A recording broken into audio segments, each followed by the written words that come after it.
तो अपनी अच्छी खासी टीम को कैसे बर्बाद किया जाता है, इसकी ट्रेनिंग अगर बाकी फ्रेंचाइजीज को लेनी है तो कोलकाता नाइट राइडर्स उसका सबसे प्राइम एग्जांपल है। 2024 में 10 साल के बाद केकेआर ने आईपीएल की ट्रॉफी पर कब्जा जमाया और उसके बाद केकेआर के मेंटोर चले गए इंडियन टीम के हेड कोच बनने और अपने कप्तान को केकेआर ने रिलीज नहीं किया। और उसके बाद कुछ खिलाड़ियों पर जरूरत से ज्यादा पैसा फूका, कुछ खिलाड़ियों पर जिन पर वो और ज्यादा बोली लगा सकते थे like Phil Salt, Shreyas Iyer, उनके पीछे वो नहीं गए।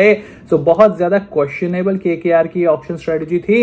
हालांकि केकेआर ने जो एंड में टीम तैयार की थी वो इतनी बुरी भी नहीं थी जितना बुरा उन्होंने परफॉर्म किया इस आईपीएल में, और कैप्टेंसी में भी बड़ा वैक्यूम हमें दिखाई दिया। उसके बारे में भी डिटेल में बात करेंगे। उसके साथ साथ ये भी जानने की कोशिश करेंगे कि वो कौन से ऐसे 5 टॉप प्लेयर हैं जो कि केकेआर से रिलीज हो सकते हैं बिफोर द आईपीएल 2026। जैसे कि आपको पता है मैंने अभी अभी कोलकाता मूव भी किया है, तो मैं खुद कोलकाता में हूं, तो उसकी एक अलग वाइब आ रही है। सो आप में से बहुत सारे लोगों ने अभी तक चैनल को सब्सक्राइब नहीं किया है, तो भाई इस मिनी ऑक्शन से पहले हमारा टारगेट है 100K सब्सक्राइबर, तो चैनल को सब्सक्राइब कर दो, नोटिफिकेशन की घंटी बजा दो, क्योंकि अब हम खुद कोलकाता में हैं और यहीं से आपके लिए सारी अपडेट्स लेकर के आने वाले हैं। एंड यू नेवर नो, हो सकता है आप में से किसी से हमारी मुलाकात भी हो जाए। Now without any further delay let's begin.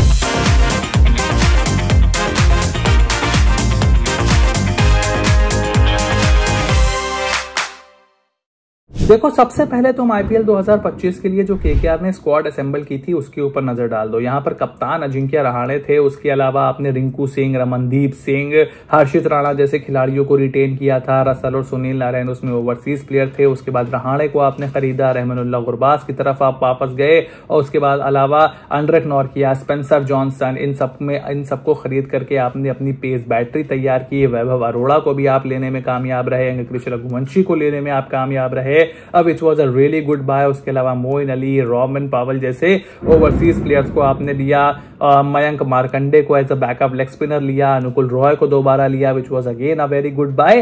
But somehow team में कुछ कमी दिखाई दे रही थी, वो एक एक्स फैक्टर की कमी दिखाई दे रही थी। और पिछले साल ही हमने बात की थी कि 2024 में सुनील नारायण ने जिस तरीके से अपने बल्ले से परफॉर्मेंस दी थी, 2025 में भी उनसे वही एक्सपेक्ट करना, वो भी फिल सॉल्ट के जाने के बाद, दैट वाज नॉट कूल। और क्विंटन डीकॉक के साथ उनकी साझेदारी नहीं चली। फिर आप रहमानुल्लाह गुरबाज को लेकर के आए और थोड़ा सा बैकवर्ड सोच मुझे ऑक्शन में दिखाई दी। जैसे आप रॉबिन पावल की तरफ गए थे, मैंने कई बार अपनी वीडियोस में एक्सप्लेन किया है कि उस टाइप की पावर हिटिंग अब आपकी नहीं चलती। अब आपको थोड़ा सा मॉडर्नाइज प्लेयर्स की तरफ जाना चाहिए था। जैसे डेवॉल्ट ब्रेविस आपको मिल सकते थे, अगर आप चाहते तो लियम लिविंगस्टन के बारे में सोच सकते थे, या और भी ढेर सारे प्लेयर थे, जेकब बेथेल थे।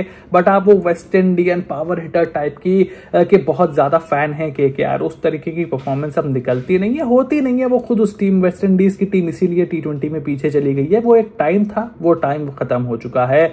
उसके अलावा मोइन अली को आपने एज अ सुनील नारायण का बैकअप लिया था, वो भी इंटरनेशनल रिटायर्ड प्लेयर थे। तो क्वालिटी थी, पेडिग्री थी, बट शायद अब वो फॉर्म, अब वो समय नहीं है इन खिलाड़ियों के पास, और इसी का खामियाजा केकेआर ने भुगता। शुरू में रसल को बहुत नीचे खिला रहे थे, फिर जब रसल को ऊपर बल्लेबाजी करवाना शुरू की, वो नंबर 4, नंबर 5 के राउंड उन्होंने काफी अच्छा कंट्रीब्यूट किया। सुनील नारायण का ओपनिंग का एक्सपेरिमेंट 2024 में चल गया।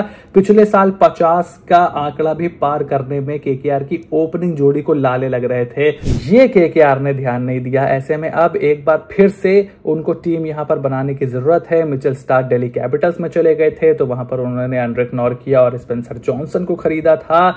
इस बार सुनने में आ रहा है कि स्टार्क दोबारा ऑक्शन में आ रहे हैं, तो क्या आप दोबारा उनके पीछे जाओगे? मेरे हिसाब से जाना चाहिए, लेकिन उसके लिए आपको बजट की जरूरत है। और इसीलिए मेरे हिसाब से सबसे पहला प्लेयर देखो जिसे केकेआर जरूर रिलीज कर देगी, वो है एंड्रिक नॉर्किया। 6.25 करोड़ में एंड्रिक नॉर्किया को खरीदा था।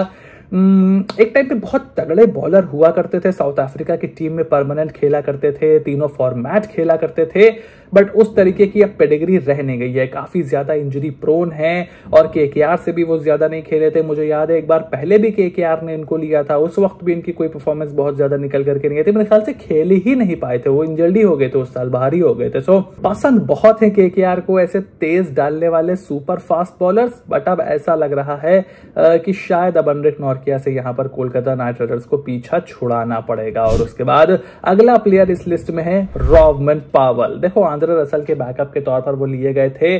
टू मी अगर आपको आंद्रे रसेल का बैकअप चाहिए ही था तो आपको एक अच्छा पेस हिटर चाहिए जो कि लोअर डाउन दी ऑर्डर आपके लिए बल्लेबाजी करे, और आपको इंग्लैंड, साउथ अफ्रीका या ऑस्ट्रेलिया ऐसी टीम्स की तरफ देखना चाहिए था। May be iron Hardy, may be Marcus Stoinis, may be somebody like a Jacob Bethel, may be a Liam Livingstone, but उस तरफ आप गए नहीं। रॉबमन पावल के पीछे आप गए, बजट के भी इश्यूज थे ऑब्वियसली, बट अब ये नहीं लगता कि रॉबमन पावल रोकेंगे केकेआर में और उनको भी यहां पर रिलीज कर दिया जाएगा, राइटली सो। और मोइन अली, अब मोइन अली देखो रिटायर्ड इंटरनेशनल क्रिकेटर हैं, तो लीग्स में आपके लिए अलग अलग जगह वो खेलते हुए जरूर दिखाई देंगे, बट बाकी लीग्स यहाँ है, आईपीएल यहाँ है, ये ध्यान रखना चाहिए फ्रेंचाइजीज को। सुनील नारायण के बैकअप के तौर पर वो लिए गए थे, बट मुझे नहीं लगता कि उस तरीके की क्वालिटी बैकअप है मोइन अली। अनफॉर्चुनेटली आपको यहाँ पर किसी और स्पिन बॉलिंग ऑलराउंडर की तरफ जाना होगा, और सुनील नारायण के बैकअप के तौर पर ही उसे आप अगर देख रहे हो तो किसी और को देखो। मिचेल सैंटनर एक अच्छा ऑप्शन हो सकते थे, तो वो भी अब जा चुके हैं। सो अब देखना है कि यहाँ पर कोलकाता नाइट राइडर्स क्या डिसीजन लेती है। उसके अलावा क्विंटन डीकॉक, अब क्विंटन डीकॉक भी एक ऐसे बल्लेबाज हैं, विकेट कीपर बल्लेबाज हैं, जिसे देखो मेरे हिसाब से केकेआर ने बहुत सही किया था। फिल सॉल्ट की बोली आगे जाएगी ऐसा सबको मालूम था, और फिल सॉल्ट की किस्मत भी कमाल है ना, एक समय पर अनसोल्ड रह गए थे। जेसन रॉय के रिप्लेसमेंट के तौर पर वो केकेआर में आए थे और केकेआर को चैंपियन बनाया। उसके बाद प्राइस उनका बहुत ज्यादा बढ़ा, डिमांड बढ़ी, आरसीबी के साथ एक थोड़ा सा बिडिंग वॉर भी चला, और 12 करोड़ के आसपास की रकम में आरसीबी गए, वहां भी चैंपियन बन गए। इससे पता चलता है कि फिल सॉल्ट की क्वालिटी कितनी ज्यादा है। हालांकि एक बहुत ही एबल रिप्लेसमेंट थी Quinton de Kock, by no means Quinton de Kock कोई छोटा प्लेयर नहीं है मेरा भाई, और बहुत ही सस्ते में भी केकेआर को मिल गए थे।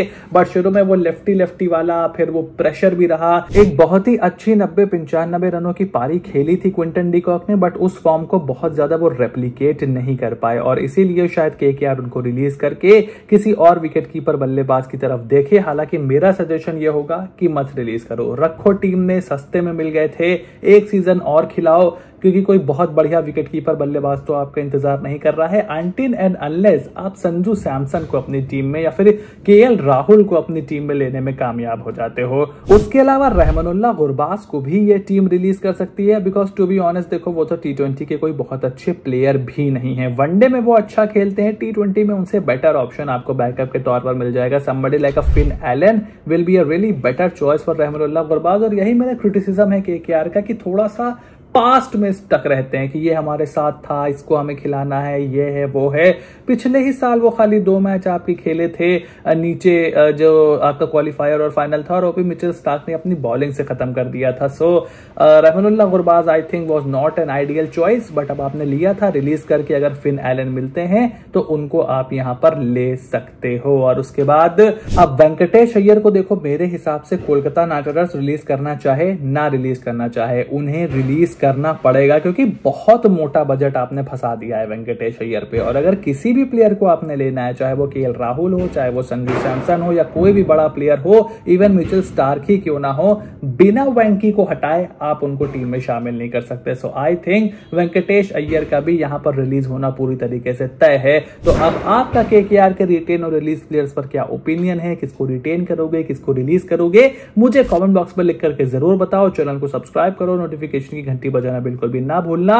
बहुत ही जल्द जब हम अपने नए अपार्टमेंट में शिफ्ट होंगे, वहां से आपके लिए हाई क्वालिटी वीडियोस बनाना स्टार्ट करेंगे। Till then stay tuned and I will see you soon in the next video.